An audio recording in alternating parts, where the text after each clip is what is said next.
Tommy. Good morning to you. Good morning. Thanks for having me on. You're a New York Times bestseller? Well, some people have called me that.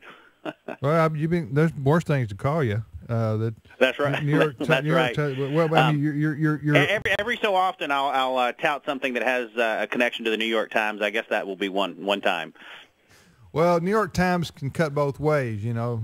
That's not always the most But a New credible. York Times bestseller is a big deal. Yeah, it's a big deal. It's a big deal. Their book list, but That's right. But you well, wrote the answer is yes, and it had to do with my book, The 4-8 Principle: The Secret to a Joy-Filled Life. And what was that about? That was about Philippians 4:8, which is a great little nugget in the New Testament, where the Apostle Paul tells us where we should put our attention. He says, "Finally, brothers and sisters, whatever is lovely, pure, true, gracious, just, if there's any excellence, if there's anything worthy of praise, think on these things." So your attention as a Christian has been on joy, it appears, because your latest book now is called 40 Days to a Joy-Filled Life. And boy, Tommy, isn't everybody looking for that, man?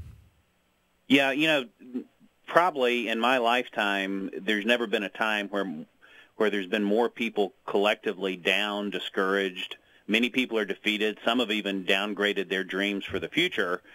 And they've lost a lot of their joy. And the reason they've lost so much joy is they've been looking for it in the wrong places. They've depended on things going on around them to deliver their joy. And so what 40 Days to a Joy-Filled Life is about, it's really a boot camp to help people understand that the real source of joy is God and your relationship with your Heavenly Father, but there are strings attached. And the strings are, you've got to line up your thinking with God's thinking. You've got to think like God thinks, and that seems like a tall order.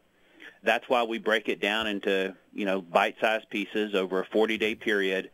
But it's all based on that same verse that I told you about, Philippians 4:8, where Paul essentially tells us that, hey, the world is good and bad, marriage is good and bad, parenting is good and bad, being a grandparent is good and bad, our country is good and bad, but we always have a choice. Our emotional experience, whether we experience joy or junk, is going to depend upon whether we focus on the good stuff or the bad stuff, because there's always going to be plenty of both. Tommy, is it really possible? I suppose someone could hear this and go, "I am so far down. I don't think 40 days can do it." Can a person who really wants to, can they develop a joy-filled life in only 40 days? I mean, you're talking about by the middle of January. That's fantastic.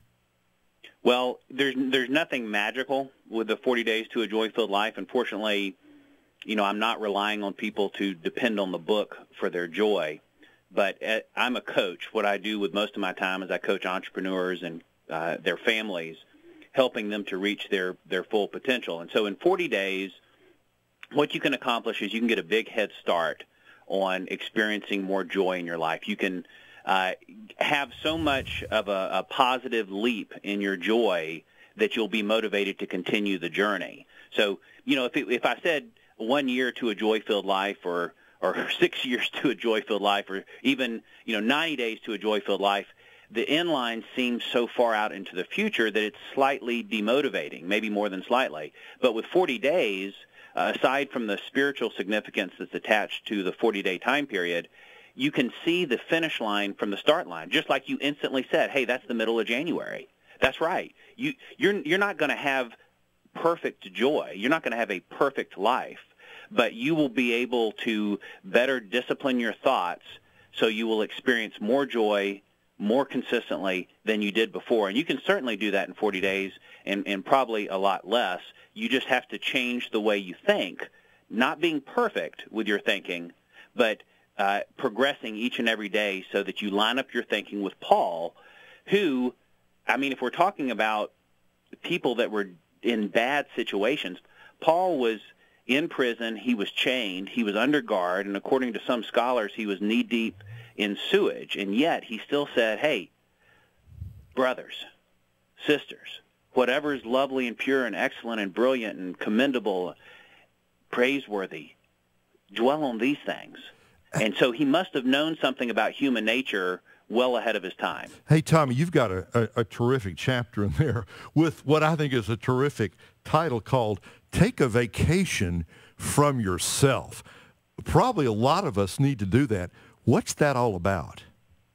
Yeah, that's caught a lot of people's attention. We get into ruts. We can get into a rut in our work life. No matter how much you love your work, you can sort of get into a rut.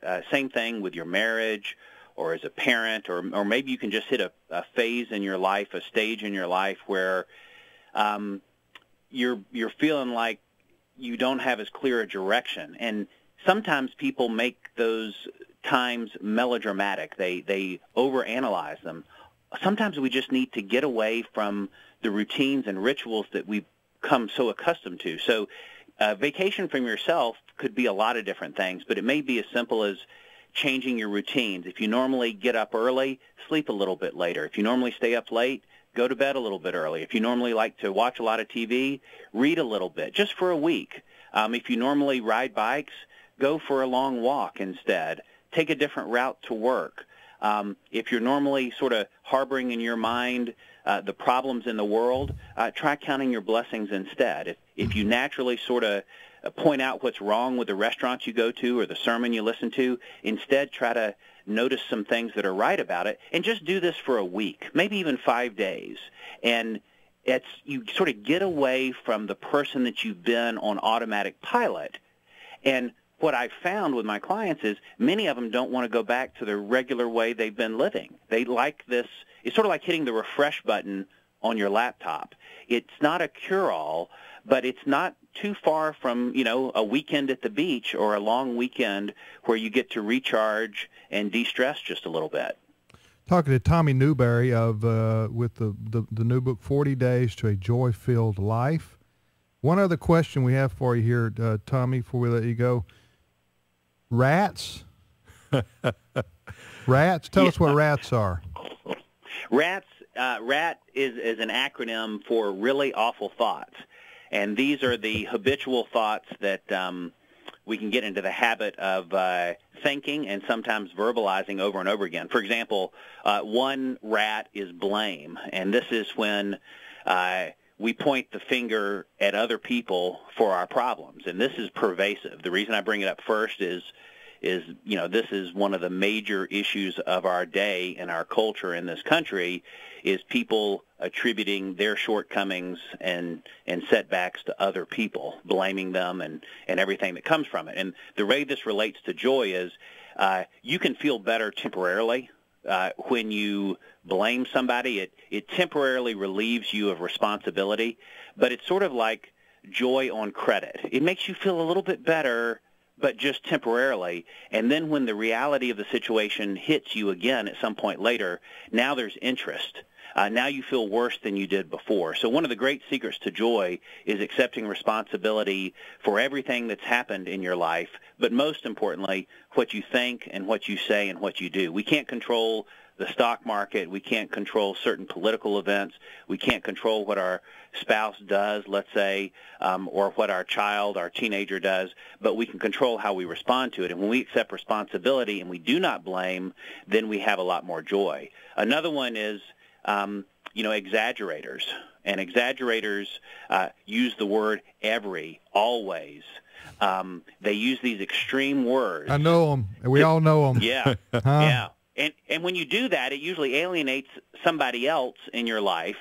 You always do this, or every time we do this. Well, nobody does anything all the time. Right. And so it alienates another person, and then it builds up an inhibiting belief in your own mind that somebody's behaving that way. So we have several strategies for dealing with rats, but it all comes back to, accepting responsibility. If you want to exterminate these rats, you've got to replace them with something better. You can't just say, stop thinking that way. You have to think better thoughts. And so Paul's words in Philippians 4:8 give us a to-think list. You probably have a to-do list. Mm-hmm. A lot of people do. But much more important than a to-do list is a to-think list. And Paul knew we were not automatically positive. That's why he gave us this wisdom in Philippians 4:8. But he also knew we weren't hopelessly negative. And I know that because he put these words down for us to use, and they're as practical today, if not more so, than when he originally wrote them. Hey, Tommy, thanks so much for these insights. Great book and great ministry you have, and we appreciate you taking time to be with us. Your website is TommyNewberry.com. That's it, TommyNewberry.com, and the book's available everywhere, but particularly at Amazon.com. 40 Days to a Joy-Filled Life. Thank you, Tommy. Appreciate it. All right, bye-bye.